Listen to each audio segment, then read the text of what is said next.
Welcome to this week's episode of the Jon Krawczynski Show here on the Talk North Sports Podcasting Network. I'm Jon Krawczynski, the proprietor of the show, would we say? I'm not sure the namesake of the show. That's probably a better word for it. I am typically the wingman on my own show. The show has my name on it. I ride shotgun.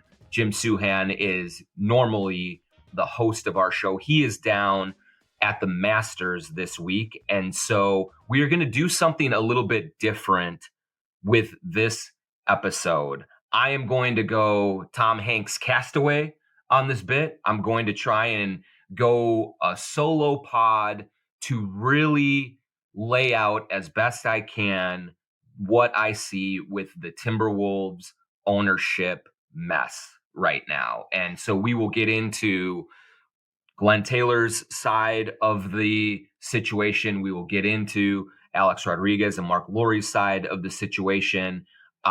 We will kind of let you know what the next steps are in this whole process and really just try and reset the deck on what's been an exhausting couple of weeks on that front for an organization that is gearing up to host its first game one of a playoff series in 20 years. And it has been wild. There's a lot to get into, and we will try to do that as best we can, as I kind of fly solo through this podcast and just bring you up to date on everything I've got going. Again, this is the Jon Krawczynski Show.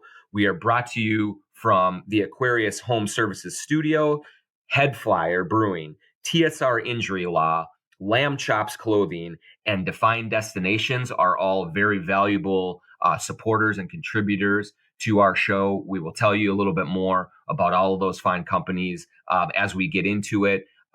Producer Brandon Morton is our producer extraordinaire. He does everything for this network, and he works way too long and way too hard, but we're thankful for him.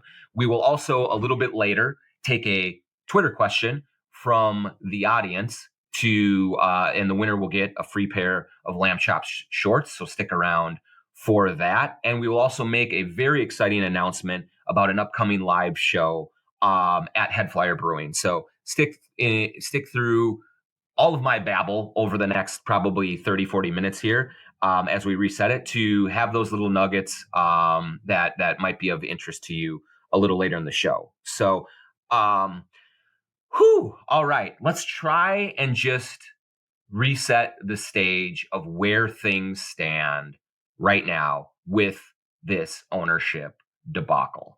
As we have reported at The Athletic, as has been discussed ad nauseum on podcasts, including this show over the last few weeks, the 3-year purchase agreement arrangement between Glen Taylor and Alex Rodriguez and Marc Lore to eventually pass the baton to them as controlling owners has gone up in flames. And we saw last week how Glen Taylor first kind of said the deal has expired. Alex Rodriguez and Marc Lore have not made the commitments that they need to make, have not adhered to the contract to the point that would extend it and allow them to go through the NBA approval process.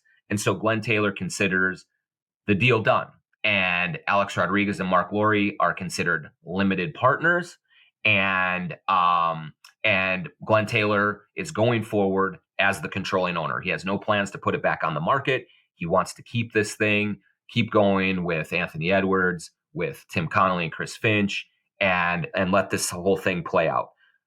On the other side of the equation, Marc Lore and Alex Rodriguez clearly furious at Glen Taylor's interpretation of this contract. They say, no, we actually got our money together. It was in a week ahead of the deadline. We deserve, as is stated in the contract, a 90-day extension to go through league approval and have them vet our financial situation, and then go to a vote of the Board of Governors to give us controlling shares of the team.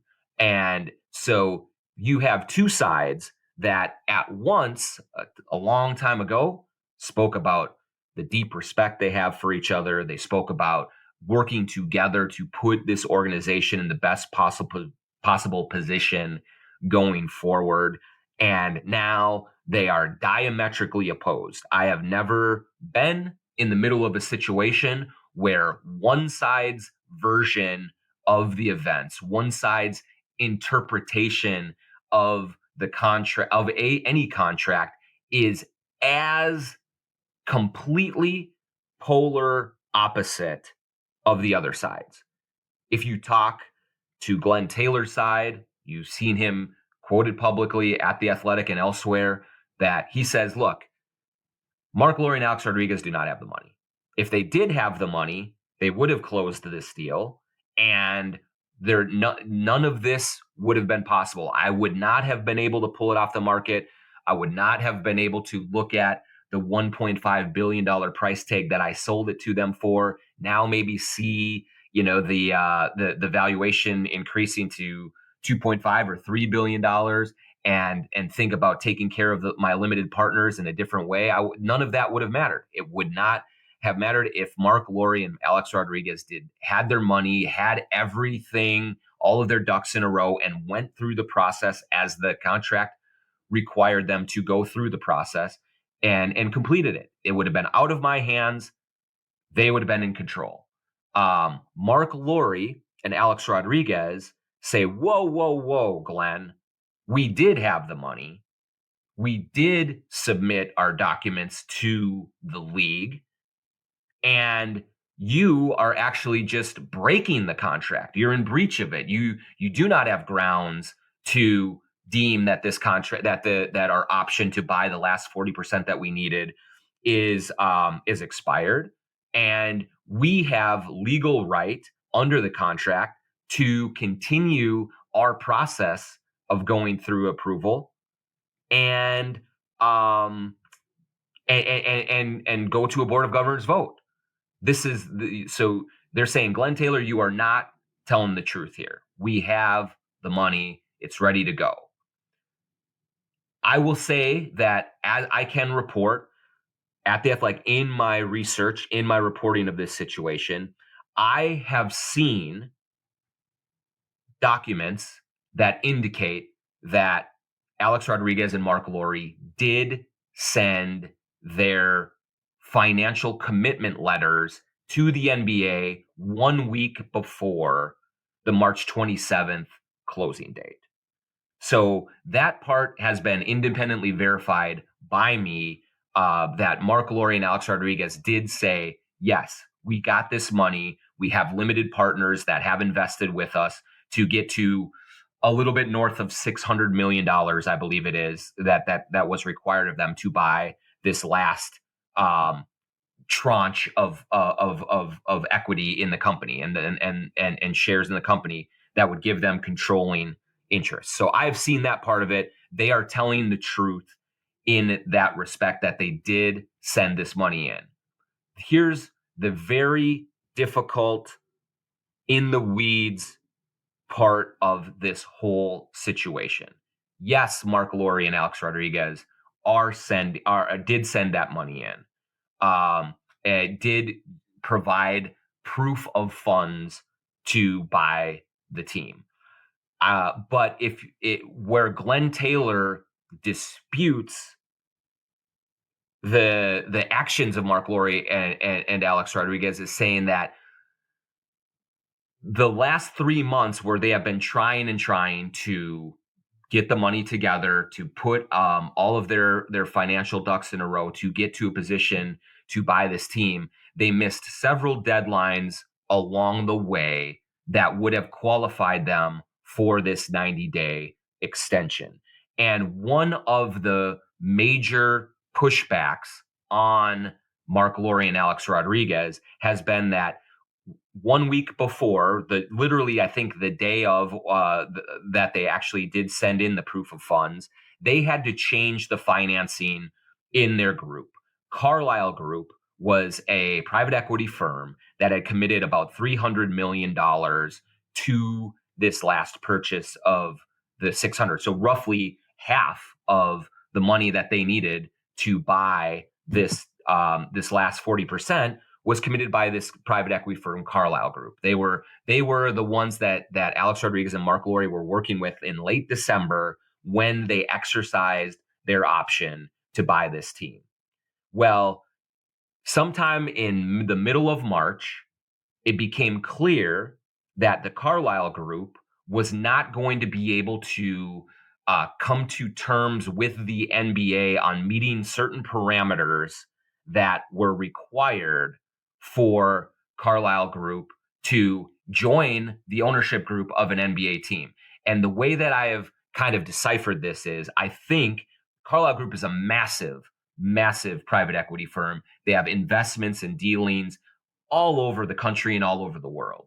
And I do believe that there were some investments that may have involved individual NBA players and maybe some of their financial wealth management and things of that nature that would have been perceived as a conflict of interest. Just for example, if a limited partner of the Minnesota Timberwolves had business with, let's just say, LeBron James, and in some of that wealth management. I'm just completely making this up. I'm not reporting that LeBron James is involved in this at all, but that LeBron James had some financial wealth management dealings with Carlyle Group, then that would be kind of considered a pretty sizable conflict. I think that the idea is that Carlyle Group would have had to divest their interests in some of those positions that may have involved NBA players or coaches or other members of the league to just kind of wipe that slate clean. And Carlyle Group couldn't get on board with that. This is just like the process that they were working through, and just ultimately decided, look, that's too much of an ask for us right now. We have to look at this further. We are out.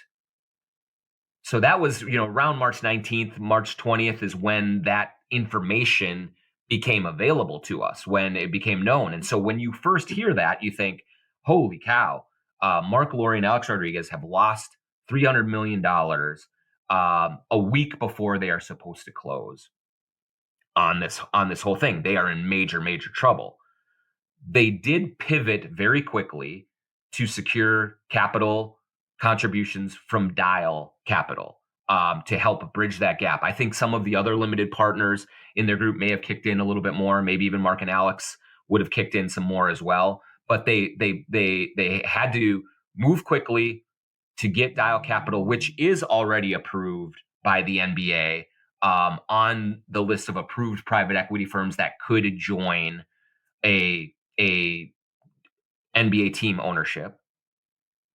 And so when Lore and Rodriguez secure Dial Capital, they say, okay, Carlyle Group didn't work out. We got Dial Capital in here. Now we have the money. We are going to submit it to the NBA. We are good. Everything is fine. But I think the way that Glen Taylor views this situation, I think he looks at the very late shift with significant amount of money kind of changing and the funding mechanism changing. And there's a belief that more notice had to be provided for the league, for Glen Taylor as the seller of the team, to be able to really vet this the proper way and get their minds around, hey, is this money still good? Are we still in a good position? That is one of several steps that the Taylor side of this believes Alex Rodriguez and Marc Lore missed while in the run-up to the closing. And so Glen Taylor expected on March 27th for everything to be done and closed. That means the money transferred. That means all of the approvals needed, and all of their limited partners vetted to get this all done. And the way that he views it, Marc Lore and Alex Rodriguez did not do that. They did not meet the requirements. That's why he kept saying publicly, they tried to get the money together. It looks like they couldn't do it.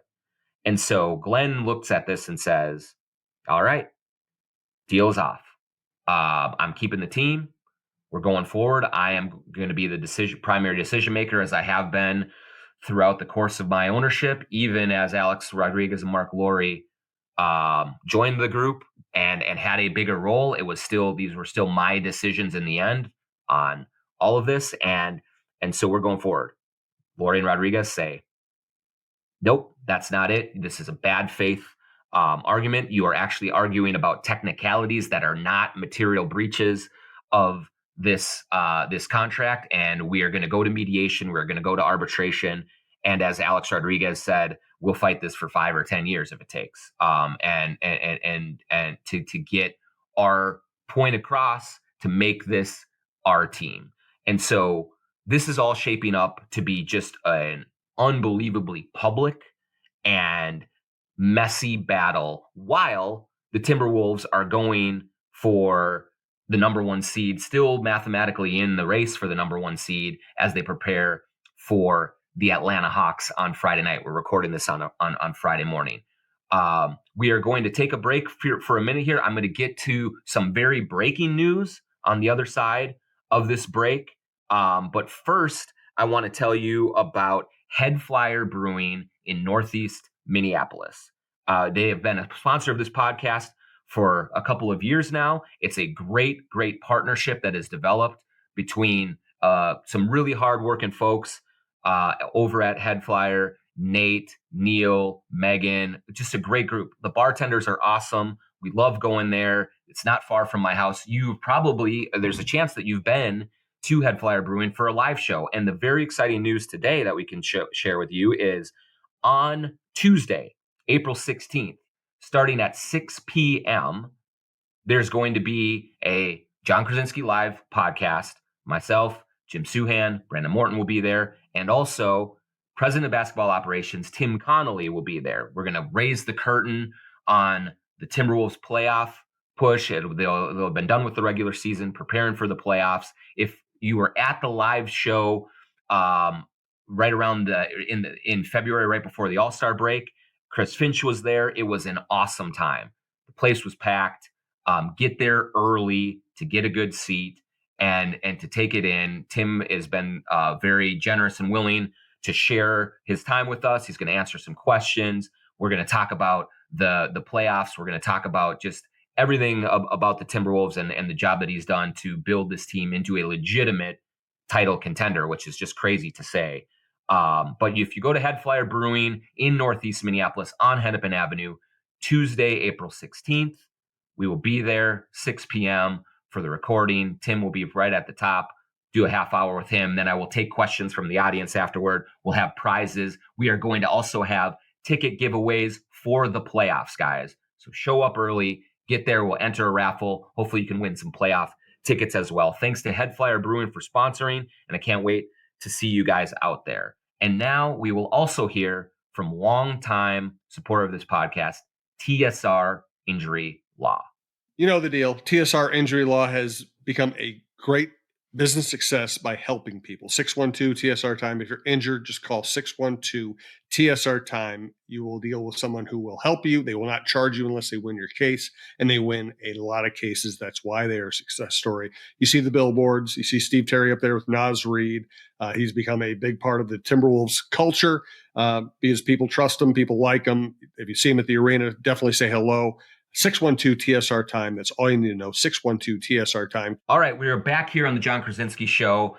And as I said before the break, I have a little bit of breaking news to share on the ownership front.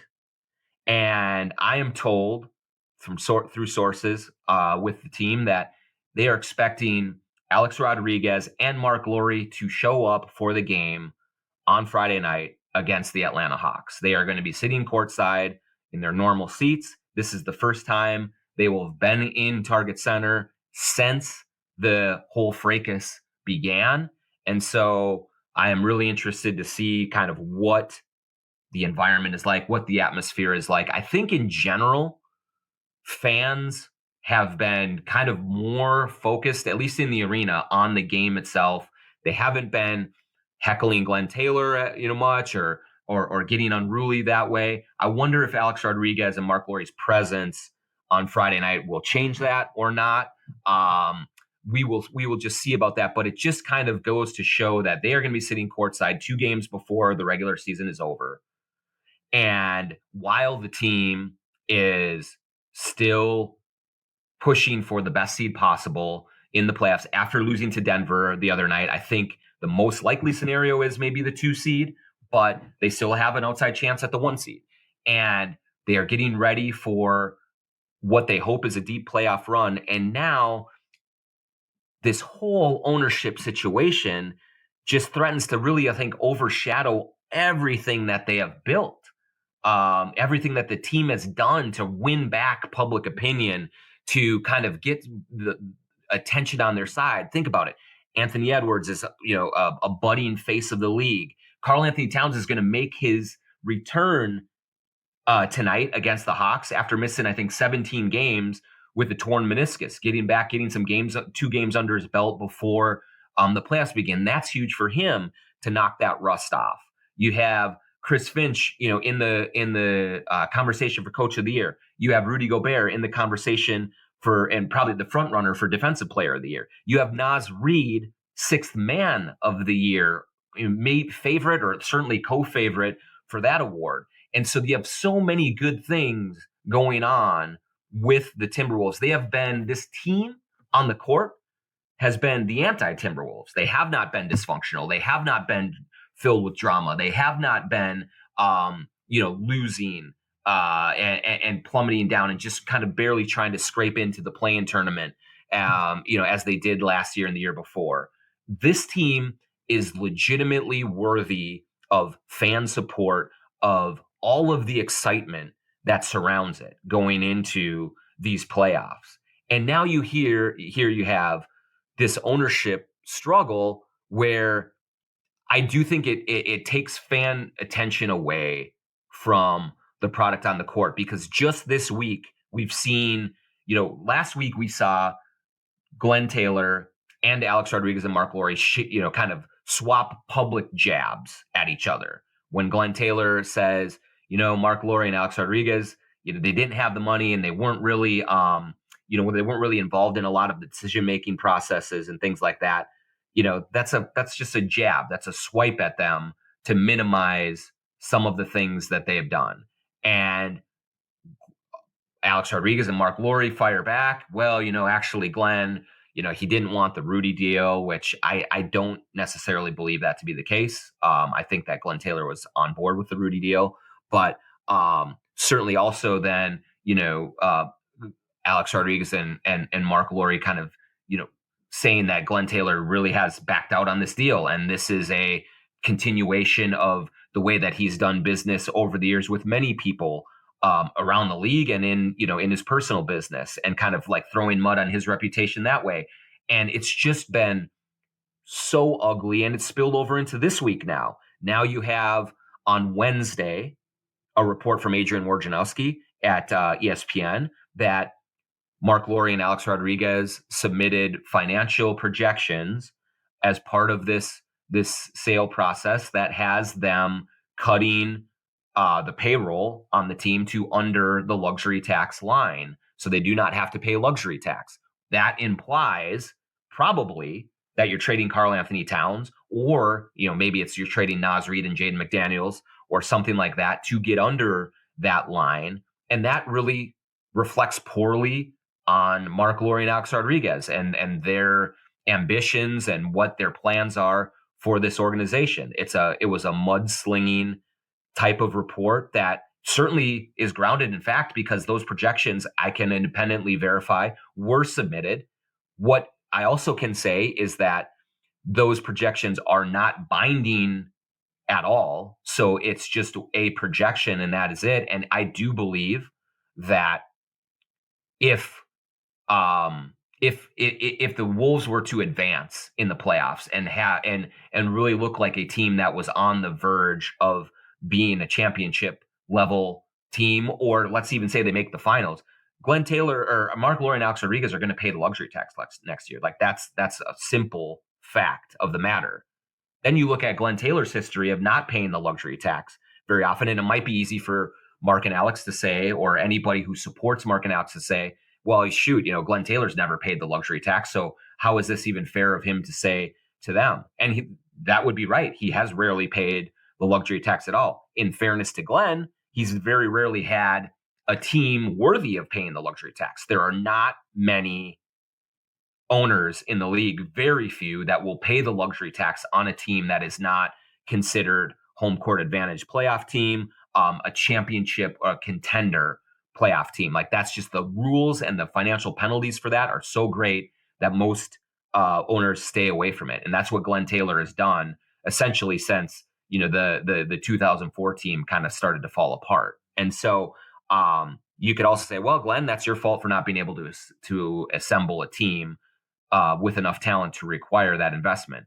But again, I will say on Glen Taylor's side, if the Wolves advance and if the under those same parameters and go to the Western Conference Finals, go to the finals, Glen Taylor's going to pay the luxury tax next year. Like, that's a fact. Both of these owners have sort of kind of backed themselves into the corners as representing how, no, I'm the best option for leading this franchise. No, I'm the best option for leading this franchise. So whoever wins this fight cannot afford, in the public opinion, in the public view, to say, yeah, okay, we did this, we won it, now we're not going to pay the tax. That would be a disastrous opening to whatever this next era is going to look like, whether it continues with Glen Taylor, whether Marc and Alex kind of continue with it. And so so you have that report on Wednesday. Then on Thursday, Shams Charania, my colleague at The Athletic, reports on his daily television show, that Tim Connolly has an opt-out in his 5-year contract after the second season. And that's a bombshell too, because you think about, okay, last year there's probably a lot of fans with the way that Rudy Gobert trade kind of was looking to be an ill-advised move, that said, okay, Tim, go ahead, get the heck out of here. We don't want you around here. But the longer that Tim has been in this position, the more clear it becomes that he's one of the very best executives in the league. Signs Kyle Anderson, trades for Mike Conley and Nickeil Alexander-Walker, signs Naz Reid to a new deal, brings in Monte Morris in a trade. And most importantly, Tim sticks with Rudy Gobert and Karl Anthony Towns in the front court when there was much pressure on him from media, probably from other people in the league, saying that'll never work. You have to break that up. It's not going to happen. Tim, Chris Finch said, no, we are sticking with this. We believe that one more year, some familiarity, some better health, all of those things will work out, and it's going to work to our advantage. Lo and behold, they've been first or second in the West almost all year, and Tim Connolly's reputation locally has skyrocketed. And now it's to the point where Shams reports that about the opt-out, and I think fans are rightly concerned about, wait a minute, if this doesn't go through, if this sale doesn't go through, will Tim Connolly leave? Because Alex Rodriguez and Marc Lore are the ones that really brought him in. And is are we in danger of that happening? No, please don't let that happen. And so you have this report, that the first report reflects poorly on Marc Lore and Alex Rodriguez, in terms of the luxury tax situation. And the second report probably reflects a little bit more nervousness about Glen Taylor's continued stewardship of the franchise. And if Marc Lore and Alex Rodriguez are not here, as was the plan when Tim Connolly came aboard, would he exercise that opt-out and leave? Like, that's a possibility. It's a possibility that he could do that. My read on the situation as of Friday here today is I don't believe that is a likely scenario. I do think that it does give Tim Connolly the flexibility to renegotiate his contract. It certainly would if Glen Taylor is the one calling the shots. He was the one who ultimately signed off on Tim Connolly coming in. He would have to sign off on some new contract for Tim Connolly. And again, he would be silly not to pay that, given the improvement that has happened and the uncharacteristic success that this franchise has had with Tim Connolly aboard, with Chris Finch aboard. And so you have kind of just back-to-back days of maybe a Glen Taylor favored kind of report, and then a Marc Loriax Rodriguez favored report. And all I'm saying with all of this is it's just so messy right now. And I understand fans being exhausted with this. Like, we just want to watch some basketball. We want to enjoy the season for once in our lives in what has been a relatively unsuccessful 35 years of existence for this team. Here we got a team that we really like, that we can really get behind. Now we got to worry about all this. And so the whole thing is just really unfortunate. It threatens to overshadow things for the fans. I think the players are locked in. I don't think it's going to affect them, but it really does just kind of make your stomach churn. And you always are wondering, what is the next thing coming around the corner? And we will get to some of that here right after this last break. We are brought to you again by Defined Destinations, defineddestinations.com. If you go to that site and search up anything that you want, they have exotic trips all over the world at any time of the year, whatever you're available for. Go to Defined Destinations. It's your local tour company based right here in Minneapolis, St. Paul area. They have over 25 years of experience crafting unforgettable group tours. At Defined Destinations, they're all about making travel easy and oh so exciting. Their 2024 lineup is jam-packed with epic destinations and experiences that are hard to find on your own. From the sun-kissed shores of Croatia to the pasta paradise of Italy, they've got you covered. Plus, they include airfare, tasty meals, and must-see attractions. It's like a vacation jackpot. DefinedDestinations.com, where every journey is an adventure. We are also brought to you by Shepherd Goods and Lamb Chop clothing line. And these guys at Shepherd Goods and Lamb Chops do unbelievable work with the most comfortable, stylish sweatpants you could ever ask for. I love their shorts, which we are about to give away a little bit later in the show. Some of the highest quality shorts that you could ever wear. They have hoodies. They just did another kind of pop-up shop in Target Center with some Timberwolves collabs, and they're super cool. They sell out in like two minutes. Jordan and Craig sit courtside at the games. They support this franchise, and they support this podcast as well. And so when you look at companies that support us, support them as well. Kind of return the favor, and you get to do it by going to sglambchops.com, put in the promo code JONK20, JONK20 for 20% off your purchase at Lamb Chops. Sweatpants, hoodies, t-shirts, shorts, anything you want, hats, and make yourself look really cool in those situations. And so go there again, sglambchops.com, JONK20 for 20% off anything there. And at the end of this podcast, pretty soon here, we'll answer a Twitter question, and the winner will get a free pair of Lamb Chops shorts. So thanks again to Lamb Chops, to Defined Destinations for supporting this pod, and we will get back here to the end of the show. All right, we are back here now with the Jon Krawczynski Show. I'm Jon Krawczynski. I've been rambling, been trying to unpack and unweave this whole situation for the last, 30 minutes or so. Ultimately, guys, I would tell you that if you're looking for some kind of silver lining in this, if you're looking for, hey, how do we kind of get out of the weeds of the day-to-day and avoid kind of the back and forth that is going on right now, you can just focus on the court.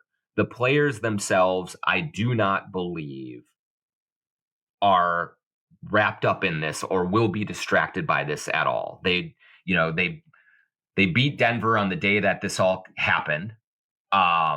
Initially they lost to Denver earlier this week, a few hours after the luxury tax report came out, but I don't think that played a role at all in their performance. I don't think it will play a role at all in their performance in the playoffs. And so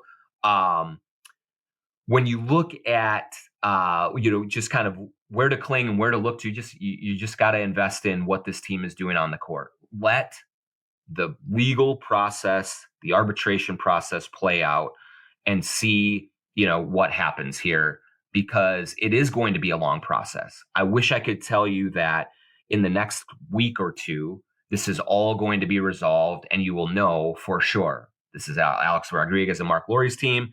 This is Glen Taylor's team. I do not anticipate that being the case. There is mediation that has to happen first as part of the contract. That could come up as early as May, I believe. But after that, there will be an arbitration process. After that, there's a chance that this could go to the courts. Marc Lore and Alex Rodriguez have intimated as much, that they will challenge this as long as they have to. They believe that legal parameters are on their side. Glen Taylor feels great about his position. But all of that is to say, I do not see the two sides coming together to resolve this process soon. What I do hope happens is that the two sides look at how messy and how ugly this has been and say, guys, we have to kind of stand down right now and get out of the public eye and let this process play out and let the focus return to the team and to the court. Tonight will be interesting with Alex Rodriguez and Marc Lore courtside. Glen Taylor and Becky Taylor, I'm sure, will be courtside as well. We'll see what the environment is like in there. I don't expect either side to be trying to curry favor with the fans, to try and whip them up into a frenzy or anything like that. But I do hope that they both can just kind of act with some sort of decorum and move forward and try and take some sort of high road, because this has been a very messy last 2 weeks in the organization, and no one, I don't think, is looking great in this situation right now. So I hope that, kind of cooler heads prevail, that everything just settles down now for the next however long it takes, and especially during the playoffs as the Wolves are getting ready to go in there. And so we'll see how that happens. I don't know. Both sides seem to be pretty upset with one another. They seem to completely see things on different vibes, and so there's not going to be a common ground that is met. Now, the only question is will they just say, "Hey, we're going to cool this for now. Let the game talk for itself. Let the players take center stage, and then resume the fight when it gets to mediation, arbitration in the courts." So, with that said, we will go to the Twitter questions of the day, and I think, let's say here, we're going to go to Derek E. Sullivan. What would happen if Marc and A-Rod asked for their money back? Do we know if it's in an escrow account?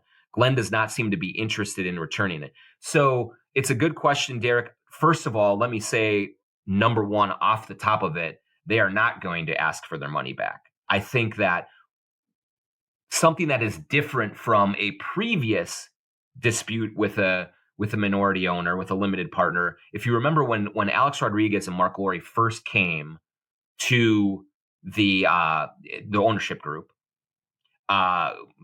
limited partner Mayor Orbach sued Glen Taylor, saying that he wanted his money right away. He wanted to be paid out right away. I think that Mayor Orbach kind of was hoping that he would be in line to buy the team when Marc and Alex were chosen as the successors. That really upset Mayor Orbach, and he said, "All right, I'm suing. I want my money now. Just pay me out. Let me get out of here." That suit was dismissed. Glen Taylor had the right to kind of keep him on board until the process was completed, because the plan is for this last 40% tranche that Alex Rodriguez and Marc Lore were supposed to buy. A bunch of the money in that tranche was going to go to buying out all of Glen Taylor's limited partners. That was the plan. That was when they were going to get their money. That was when Orbach was going to get his money. But obviously that has not materialized. And so in this situation, I don't think that right now would be a case where Marc Lore and Alex Rodriguez would say, "All right, you're doing this to us. Just pay us back our money plus, let's say, some consideration for the way that the valuation of this team has appreciated over the last 3 years, and we'll take our money and we'll take our profit and we'll go." They're not going to do that. They really are dug in here. They want to own this team. They believe that they have done what they need to do to own this team, and they believe that they're going to win in arbitration, mediation, court, whatever it takes. Glen Taylor disagrees, says, no, you guys didn't do it. I'm going to win. But all that to say is that I don't think that there is a mechanism right now beyond a settlement where Glen says, hey, guys, I will pay. You're already in for X amount of dollars. I'll pay you 2X to go away. That would be what it would take to get, to make that happen. But I just don't think there's any amount of money right now that you could pay Marc Lore and Alex Rodriguez to go away. That's just the heated nature of this situation. So Derek Sullivan, thanks for your question. I will DM you on Twitter and Lamb Chops to connect you. You will get your free pair of shorts. Remember, Jon K20, JONK20 at lambchops.com for 20% off anything you get there. Woo! That's a lot. I hope I got some sort of clarity for you guys, at least laying out the situation and really kind of the overarching theme of, man, this has been unfortunate timing for all of this to take place, because it is taking away, I think, a little bit from a team that deserves to be center stage right now.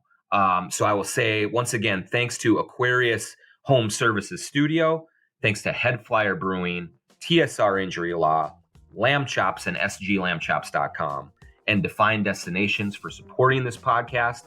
Thank you to Brandon Morton for producing this podcast, and I hope to see you all at Head Flyer Brewing on April 16th, 6 p.m. with Tim Connolly, for a pre-playoffs extravaganza, ticket giveaways, and everything else. See you then, everyone.